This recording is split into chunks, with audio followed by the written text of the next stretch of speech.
କର। ଏବେକାର ମୁଖ୍ୟ ଖବର, କାହାକୁ ମିଳିବ ସୁଭଦ୍ରା ଯୋଜନାର ଟଙ୍କା?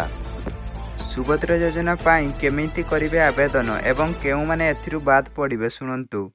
ଓଡ଼ିଶାରେ ବିଜେପି ସରକାର ଗଠନ କରିବା ପରେ ସବୁଠୁ ଅଧିକ ଚର୍ଚ୍ଚାରେ ଥିବା ସୁଭଦ୍ରା ଯୋଜନାକୁ ନେଇ ଆସିଛି ଏକ ବଡ଼ ଖବର। ସୁଭଦ୍ରା ଯୋଜନା କାର୍ଯ୍ୟକାରୀ କରାଯିବାକୁ ଘୋଷଣା ହୋଇଥିଲେ ମଧ୍ୟ ଆସିନଥିବା କାରଣରୁ ସୁଭଦ୍ରା ଯୋଜନାର ଲାଭ କେଉଁମାନେ ପାଇବେ ଏବଂ କେମିତି ଆବେଦନ କରିବେ ତାହା ଜଣାପଡ଼ୁନଥିଲା। ଶୁଣନ୍ତୁ ଆଜ୍ଞା, କେମିତି କରିବେ ଆବେଦନ।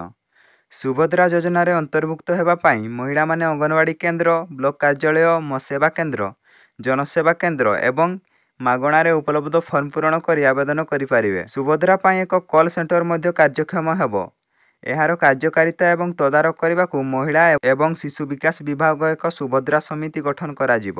କେଉଁମାନେ ଏହି ଯୋଜନାରୁ ବାଦ୍ ପଡ଼ିବେ ଶୁଣନ୍ତୁ ଆଜ୍ଞା। ଆର୍ଥିକ ସ୍ୱଚ୍ଛଳ ବର୍ଗର ମହିଳାମାନେ, ସରକାରୀ ଚାକିରି କରୁଥିବା ମହିଳାମାନେ ଏବଂ ଆୟକର ପ୍ରଦାନ କରୁଥିବା ମହିଳାମାନେ ଏହି ଯୋଜନାରେ ସାମିଲ ହେବା ପାଇଁ ଯୋଗ୍ୟ ବିବେଚିତ ହେବେ ନାହିଁ। ବ୍ୟତୀତ କୌଣସି ସରକାରୀ ଯୋଜନାରେ ମାସିକ 1,500 କିମ୍ବା ତଦୁତ ଅଥବା ବାର୍ଷିକ 18,000 ଟଙ୍କା କିମ୍ବା ତଦୁତ ସହାୟତା ରାଶି ପାଉଥିବା ମହିଳାମାନେ ସୁଭଦ୍ରା ଯୋଜନାରେ ସାମିଲ ହେବା ପାଇଁ ଯୋଗ୍ୟ ବିବେଚିତ ହେବେ ନାହିଁ।